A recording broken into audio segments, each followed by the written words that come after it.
The station was alive in the way that old buildings sometimes are, not with consciousness, but with memory. Verith, 7 orbital interchange, had been constructed over 60 years ago by the Durumi Collective, a species that believed architecture should reflect the hierarchy of those who used it. So the ceilings in the upper transit corridors were tall and vaulted, designed to accommodate the Durumi's broad, sloped shoulders and their habit of walking with their chins raised at a precise 40-degree angle that communicated status. The lower corridors, the ones closer to the engine bays, the waste processing units, the cargo docks, had ceilings so low that a tall human had to walk with their neck bent forward, a posture that, in Durumi body language, meant submission. The Durumi had designed it that way on purpose. Nobody said so out loud. Nobody needed to. Maya Chin knew about the ceiling heights on her 3rd day working at Verith 7. She was 24 years old, a junior logistics coordinator assigned to the station through the Interstellar Labor Compact, a treaty that sounded generous in the brochures and looked considerably different when you were actually living inside it. She had short black hair that she kept tucked under a gray transit uniform cap, dark eyes that took in everything and gave back very little, and a way of moving through crowded corridors that suggested she had learned, somewhere along the way, that taking up too much space was a mistake. She had learned that lesson on Earth, long before she ever heard of the Durumi. She grew up in Louisville, Kentucky, in a narrow house on a street where the streetlights only worked on one side. Her mother worked double shifts at a distribution center. Her father had left when Maya was 7, not dramatically, not with a fight. He had simply been there one morning and gone by evening, like a cloud that forgets what shape it was holding.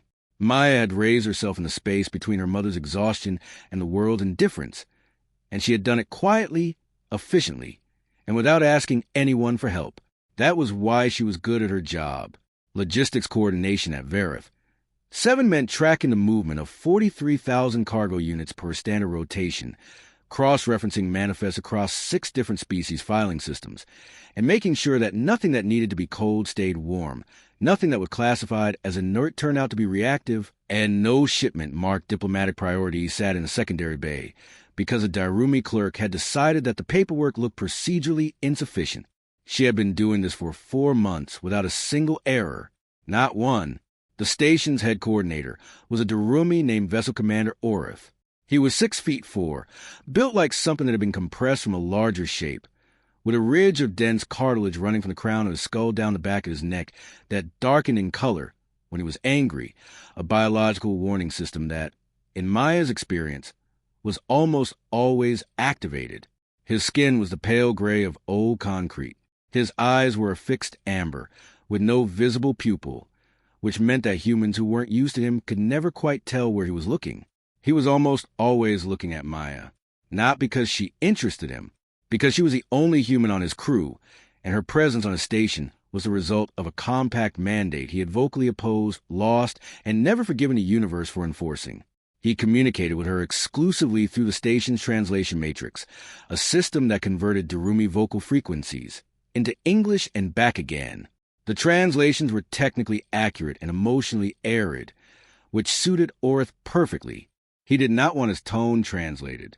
He wanted his words delivered like small stones dropped from a height. Coordinator Chun. The manifest for Bay 16 is incomplete. Rectify. Coordinator Chun.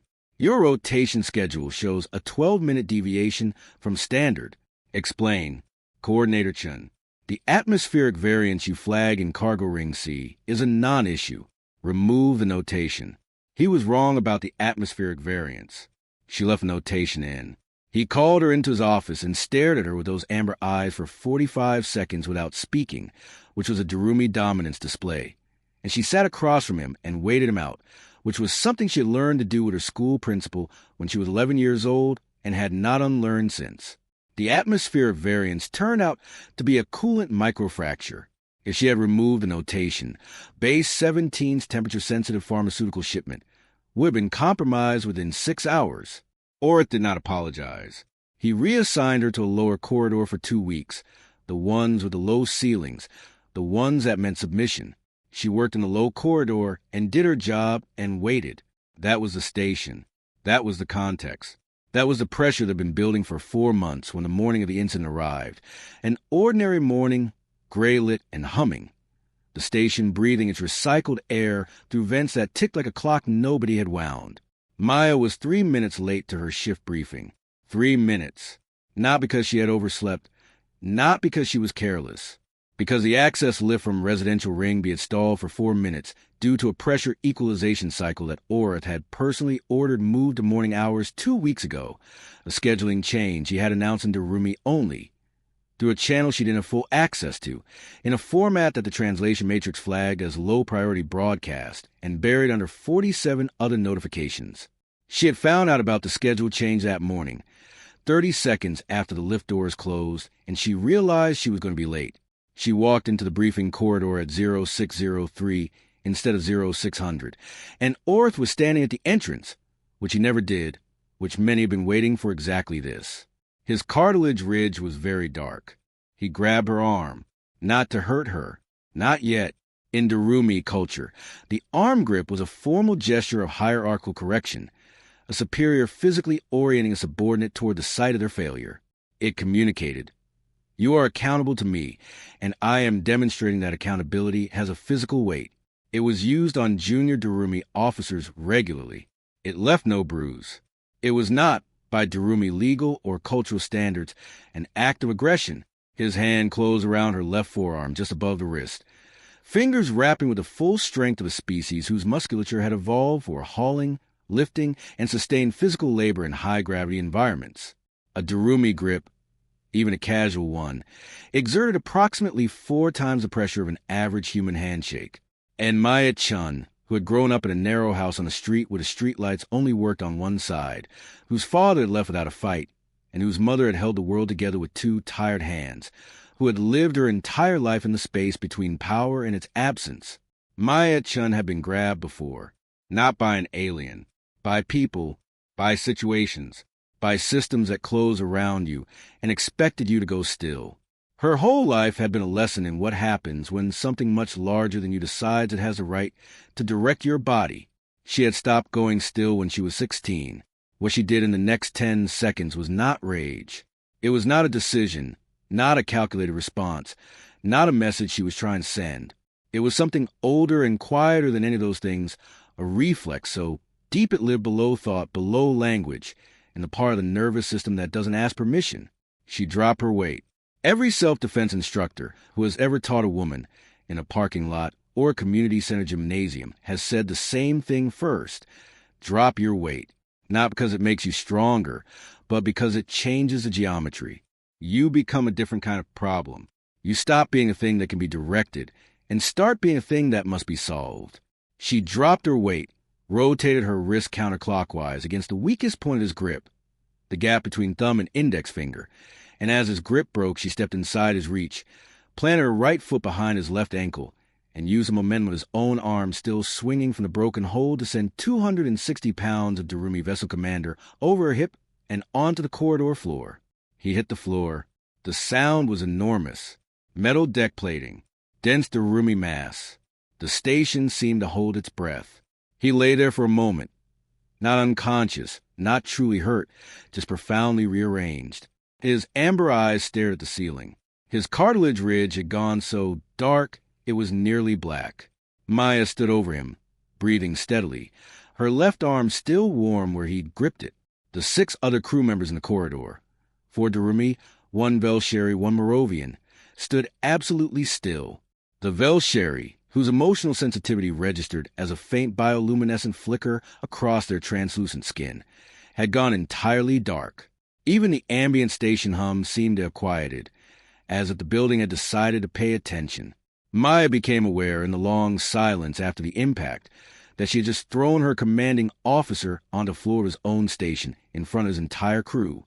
She became aware, also, that she did not regret it. That second awareness was the one that frightened her. Verith, 7 had cameras everywhere. The Darumi Collective had installed them not as a security measure, but as an administrative one. They believed that accurate records of all events were the foundation of proper hierarchy, because hierarchy required evidence of correct and incorrect behavior to sustain itself. Every corridor, every bay, every briefing room had a continuous optical and audio recording system that fed into the station's central archive. Within 4 minutes of the incident, The footage had been reviewed by the station's automated flagging system, tagged under 3 separate protocols, and routed to 3 separate departments. The first was the Interstellar Labor Compact's Incident Response Office, because the flagging system correctly identified that a Compact Place worker was involved in a physical altercation with her station commander. The second was the Darumi Collective's Internal Affairs Directorate, because a vessel commander had been physically displaced by a subordinate, which flagged under the collective's hierarchy violation protocols. The third was a department that Maya had not known existed until this moment, and its name, translated to the Matrix, was something close to the Office of Interspecies Behavioral Assessment. She found this out because, within 11 minutes of Orith hitting the floor, a small notification appeared on her station tablet.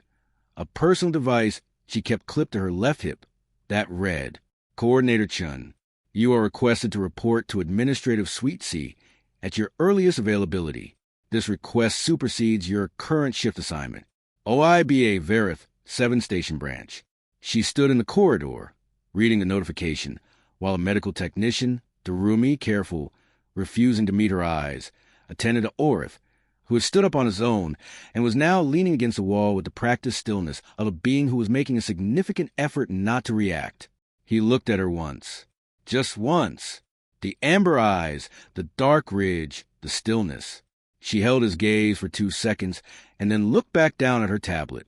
She had learned, a long time ago, that looking away first was different from backing down. Looking away first could be a choice. It could be deliberate. It could mean, I'm done with this particular moment, and I'll see you in the next one. She clipped the tablet back to her hip and walked toward Administrative Suite C. The corridor she walked through had high ceilings. The Office of Interspecies Behavioral Assessment operated out of 2 small rooms in the station's administrative ring, a section of Verith, 7 that Maya had never had reason to visit. The administrative ring had a different quality to it. Quieter, warmer in temperature by about 2 degrees, lit by a softer spectrum that the Darumi associated with deliberation rather than action. The door to Suite C was open. Inside, sitting at a low table designed to accommodate multiple species, seating arrangements simultaneously, was someone Maya had never seen on the station before. She was Velsheri, but not like the one in the corridor. That one had been crew, uniformed, functional. This one was older, and she wore no uniform, only a layered garment in shifting soft browns, and her bioluminescence was not dark or bright, but steady, a very faint warm amber, which Maya would later learn was the Velsheri visual equivalent of a neutral, attentive expression.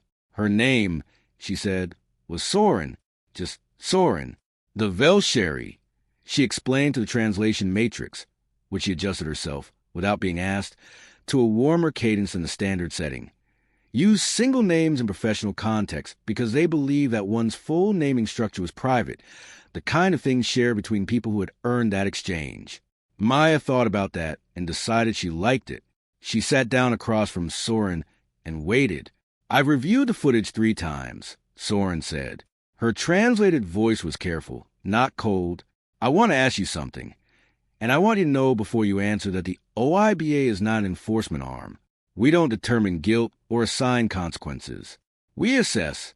Do you understand the difference?" "I think so," Maya said. "What were you thinking?" Soren said, "In the moment between when he grabbed you and when he was on the floor?" Maya looked at her. "Nothing." "Nothing at all?" "Nothing I chose to think. It was—" She paused, finding the shape of it. "It was more like remembering. My body remembered what to do." Soren's bioluminescence shifted briefly to a slightly warmer tone. "Remember from when?" "I've been studying judo since I was 17, Maya said. "But that's not the only memory." Soren waited. "I grew up in a place," Maya said slowly, "where a lot of things grabbed me. Not always hands. Sometimes it was a system, a rule, a room that was designed to make you feel small." She looked at her own hands on the table. "I think I've been practicing that throw for a long time. I just didn't know the last piece of it was going to be 6'4" and gray." Soren was quiet for a moment. Then she said, "Vessel Commander Orith is filing a hierarchy violation against you. The Compact's Incident Response Office will also open a review. You will likely face a disciplinary hearing within 48 hours. Maya nodded. She had expected this. "There is something else," Soren said. "Something I need to tell you that is not in my formal assessment role, but that I'm telling you anyway because I think you are owed it." She paused. "The Durumi Hierarchy Violation Protocol has a counter-provision. It is very old, almost never used. It was written into their legal framework approximately 800 years ago, during a period of significant internal conflict within the collective.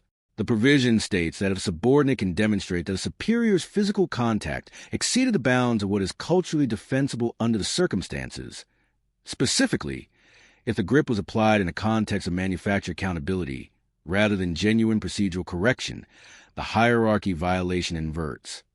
Maya went still. "What does that mean?" "It means," Soren said, "that Ortha's case against you becomes a case against him. And everything he has done, the scheduling change, the Durumi-only communication, the reassignment to the low corridors, becomes part of the record, not just the footage from this morning. All of it." The room was very quiet. "Why are you telling me this?" Maya asked. Soren's light shifted again, a complex flicker, something that the translation matrix made no attempt to interpret. "Because," she said, "I have been an interspecies behavioral assessor for 31 years. I have sat in rooms like this one with people from 14 different worlds. And in 31 years, I have learned that the people who need to know their options the most are almost always the ones who never think to ask." Maya spent the next 6 hours in her quarters, not sleeping, not eating, sitting cross-legged on her bunk with her station tablet in her lap and the station's accessible archive open in front of her. She was building a record. She was not a lawyer. She was not trained in Durumi legal framework or interstellar compact procedure. She was a logistics coordinator who had spent 4 months making sure things got where they were going without being lost, damaged, or incorrectly filed. She was, in other words, someone who understood systems, not by studying them formally, but by learning how they actually moved. And what she found as she worked through the archive was that systems always leave trails.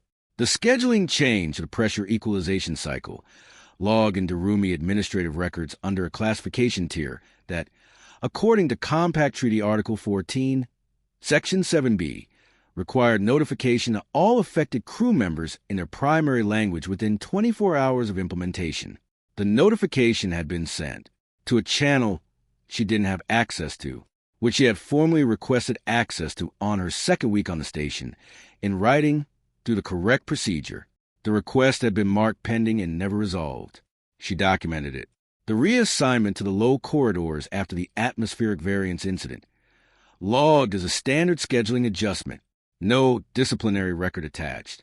Because if a disciplinary record had been attached, it would have triggered a compact review, and Orth had known that, so it was filed as scheduling. Scheduling that happened to follow her being right about something he had told her to ignore. She documented it. The atmospheric variance itself. Her original notation, her subsequent justification, the coolant fracture confirmation, and the fact that the pharmaceutical shipment in Bay 17 had been cleared for departure without incident because of her flag. She documented it. The Durumi-only communication patterns. She pulled 47 notifications from the past 4 months. Of those 47, 31 had been sent through channels that were formally accessible to all crew members, but practically inaccessible to non-Durumi speakers, because the translation matrix processed them at low priority and buried them.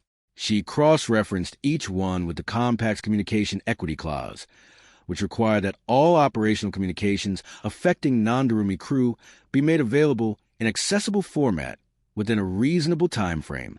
She documented it. By the time the station's lights shifted to the dimmer spectrum that indicated sleeping hours, she had a file that was 63 pages long. It was not a legal brief. She didn't know how to write a legal brief. It was something else. It was a logistics manifest, a precise cross-reference, time-stamped account of everything that had moved through the system in the wrong direction. She saved it under a file name that she chose very deliberately. She called it Inventory. Then she lay down on her bunk, still in her uniform, and stared at the ceiling. She thought about her mother, who had worked double shifts in a building designed for efficiency, not for the people inside it. She thought about the street with the street lights that only worked on one side. She thought about the way that some systems don't need a villain at the center. They just need enough small decisions, stacked in the same direction for long enough. She thought about Ortha's face after he hit the floor. Not the anger. The other thing. The thing underneath the anger that she had caught in a half-second before his expression closed. Something that looked, just briefly, like surprise. Not because she had thrown him, because she had not apologized while doing it. She fell asleep thinking about that. The disciplinary hearing was held in Administrative Conference Room A, which had ceilings high enough for everyone. Someone had arranged the room carefully. The table was circular, unusual for a Durumi administrative space, where rectangular tables with a clear head position were standard. Maya noticed this immediately and wondered if it was Soren's doing. Soren was present, seated at what would have been the side of a rectangular table, holding a small recording device, and wearing the same layered brown garments as before. Orth was present. He had brought his senior officer, a Durumi named Korthvel, who was, Maya had learned in the past 12 hours, technically Ortha's administrative superior within the station's collective hierarchy. Korthvel was older, broader, with a cartilage ridge that had gone permanently pale, the Durumi equivalent of white hair. He looked at the circular table when he entered, and then looked at Orth, and something passed between them that the translation matrix didn't catch. The Compact's incident response officer was present via holographic relay, a human woman named Patricia Osei, based at the Compact's regional office, who appeared as a waist-up blue-lit projection at what would have been the head of the table, which on a circular table was nowhere. She introduced herself, stated the purpose of the hearing, and confirmed that proceedings were being recorded under 6 separate interstellar legal frameworks. Maya sat with her tablet and her 63-page inventory and her hands flat on the table. The hearing officer, a neutral party, a Moravian whose species experienced time in a non-linear way and were therefore considered ideal arbiters because they had no investment in chronological narratives, asked Orth to present the hierarchy violation filing. Orth spoke in Durumi. The translation matrix rendered it. On the morning of the current station cycle, subordinate coordinatorship arrived at her scheduled briefing point 3 standard minutes beyond her required reporting time. I made physical contact in accordance with Hierarchy Correction Protocol 7, Article 3, to indicate her accountability. The subordinate responded with unprovoked physical aggression, resulting in my displacement to the floor. This constitutes a hierarchy violation under Collective Code, Section. I'm invoking the counter provision, Maya said. The room went very still. Patricia Osei's holographic form leaned slightly forward. Coordinator Chin, are you referring to the inversion clause? Yes. Ortha's cartilage ridge darkened. Korthvel beside him showed no reaction at all. Under what grounds? The Moravian hearing officer asked. Maya opened her tablet. Under grounds that the physical contact was applied in a context of manufactured accountability. She placed the tablet on the table, so the screen faced the room. I was late because of the scheduling change that was communicated in a format I was procedurally excluded from accessing, following a formal access request I made 4 months ago that was never resolved. I have the access request time-stamped. I have the communication record. I have the Compact's Communication Equity Clause, Article 14, Section 7b, which defines the notification standard that was not met. She paused. That's why I was late. The 3 minutes were manufactured by the conditions I was working in, not by my own negligence. She turned the tablet to the next page. And that's just this morning. The hearing lasted 4 hours. Midway through, Korthvel asked to speak privately with Orth. They stepped outside for 11 minutes. When they returned, Ortha's cartilage ridge was pale. Not the pale of old age, the pale of something being actively suppressed. Patricia Osei, from her holographic position at the non-head of the circular table, asked Maya a question that she hadn't expected. Coordinator Chin, what outcome are you seeking from this process? Maya had thought about this at night, lying on her bunk, staring at the ceiling. I'm not seeking to remove him, she said. I know that's not what you're expecting me to say, but I'm not. I've spent 4 months watching how the station runs, and he's not incompetent at running it. She paused, finding the word, he's running it for a specific kind of person. I'd like it to run for everyone who's actually here. She looked at the room. Soren's bioluminescence had gone a very warm, steady gold. I want the low corridors on the shift schedule to stop being a punishment assignment. I want communication equity actually implemented, not technically filed. I want the access request resolved. I want a formal protocol review of how station-wide operational changes are communicated to all crew. She set her hands back on the table. And I want a different lift schedule for residential Ring B, because that pressure equalization cycle at 0558 is going to make someone else late, and it's not fair to them either. 3 days after the hearing, Maya received a request from Corithville, not through the translation matrix, not through official channels, a handwritten note. Darumi's script, which she couldn't read, delivered to her workstation with a small secondary card that held a translation. Coordinator Chun, I would like to meet with you informally at a time convenient to you in the observation deck on the station's upper ring. No recording, no formal purpose. Corithville, she went. She wasn't sure why. Something about the handwriting. She couldn't read it, but she could see it had been written slowly, carefully, the marks pressed with deliberate weight. The observation deck was a wide, dark room with a transparent ceiling panel that looked out into the space surrounding Verith 7. The station orbited a gas giant whose atmosphere was banded in deep violet and pale green, colors that shifted over long cycles as the giant's slow weather systems moved. It was one of the most beautiful things Maya had seen since leaving Earth, and she came here sometimes, on rest periods, to sit with it. Corithville was standing at the window when she arrived. He was bigger than Orith and older, and the pale cartilage ridge had a quality she hadn't noticed in the hearing room. It wasn't just age, it was texture, like with grain, the evidence of a long life's worth of reaction stored in the body. He didn't turn around when she entered. He said, in Darumi, and waited for the matrix on her tablet to render it. When I was young, I served on a station that had 6 species in its crew. The collective had built it. We had built it the same way we build everything, for ourselves, adjusted at the edges for others. There was a Velsheri engineer who spent 2 years filing access requests that were never resolved. One day she stopped filing them and simply quit. He paused. I was a junior administrative officer who had been losing her requests. I didn't know I was losing them. The system lost them, and I trusted the system. She left, and I didn't understand why until I was much older. Maya stood beside him at the window, looking at the violet and green giant. Why are you telling me this? Because the matrix rendered, you didn't leave, and I am trying to understand why. She thought about it for a while. Below them, the gas giant turned its ancient weather slowly. Because I've spent my whole life in systems that weren't built for me, she said finally, and I have never once believed that the answer was to go find a different system, because there isn't one. There's just this, the one we're in, and either we fix it or we don't. Corithville was quiet for a long time. In Darumi, he said at last, we have a word. I don't know its translation. It means something like, the person who stays in a room after everyone who should have cared has left. He turned to look at her. The amber eyes, like Oritha's, gave nothing away in terms of pupil direction, but she had been around Darumi long enough now to read the angles of the surrounding muscles, the secondary signals. He was looking directly at her. We consider it, he said, a position of significant weight. She didn't expect to talk to Orith.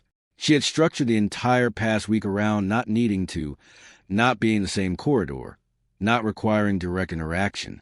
The hearing outcomes had been processed. The low corridor assignments were formally redesigned. The communication equity protocol was being reviewed. Her access request had been resolved within 6 hours of the hearing's conclusion with an efficiency that made her jaw tighten, and she had returned to her work, to her 43,000 cargo units per rotation, and she had done her job. It was the coolant system that put them in the same room. Bay 17 again. The pharmaceutical shipment she'd saved 4 months ago had been replaced by a new one, a larger one, a priority medical delivery bound for a Velsheri colony station that was managing an outbreak of something the translation matrix called psycho fever, which apparently attacked the Velsheri bioluminescent system and left them unable to regulate their own emotional signaling. A whole colony of people unable to control what their bodies were broadcasting. The image of it had stayed with Maya in a way she hadn't expected. The replacement coolant unit in Bay 17 had a pressure variance. Not a fracture this time, Something different, a valve calibration issue that was causing micro fluctuations in the temperature regulation. It wasn't critical yet, but the shipment was scheduled to depart in 14 hours, and if the variance progressed at its current rate, it would cross the pharmaceutical stability threshold in approximately 18. Maya flagged it. She filed a notation. She began working through the solution, a recalibration sequence that she had learned from the station's technical manual, a document she had read in its entirety during her second week, because that was the kind of person she was. She was 40 minutes into the recalibration when Orth walked into Bay 17. He stopped when he saw her. She stopped working and looked at him. For a long moment, neither of them spoke. He was not in command posture. She noticed that immediately. The chin was not at 40 degrees. He was standing with his weight slightly forward, which in Darumi body language was something she hadn't seen from him before. She had to reach back through the manual she'd read on cultural gestures, cross-referencing against the things Soren had told her in passing, and when she landed on the translation, her chest did something complicated. Forward weight, chin level, hands open at the sides, in a Darumi superior, directed at a subordinate. It meant, I am not here as your superior right now. She didn't know what to do with that, so she did what she always did when she didn't know what to do. She kept working. The valve calibration is about 60% complete, she said, looking back at the coolant unit. I can walk you through where I am if you need to take over. He was quiet. Then the translation matrix rendered his words. I don't need to take over. She kept working. The Velsheri colony, he said. The medical shipment. I am aware what psychofever does. I read about it, Maya said. Asterisk my, asterisk a pause. A long one. The matrix indicated it was processing a Darumi term that had no direct English equivalent. It rendered it haltingly as, a person close to me, a Velsheri. She experienced it 20 years ago, before there was a treatment. Maya set down her calibration tool. She turned to look at him. He was still standing with his weight forward, his hands open. She had spent 4 months learning to read Ortha's signals as threat. She had filed them under dangerous and hostile and watched carefully, and she had been right to do that. She was not revising that. She was not going to sand down what had happened into something soft and resolved. But she was also, in this moment, seeing something else. She was seeing a being who carried something heavy and had no idea how to put it down anywhere that didn't look like anger. She picked up her calibration tool. Tell me about her, she said, while I finish this, if you want. He didn't sit. There was nothing to sit on in Bay 17. He stood, weight forward, and he talked, and the translation matrix rendered his words, and Maya finished the recalibration in 40 minutes. And the pharmaceutical shipment departed for the Velsheri colony 11 hours ahead of schedule. She didn't forgive him in Bay 17. That wasn't what happened, and she would have resisted any description of it in those terms. What happened was smaller and more real than forgiveness.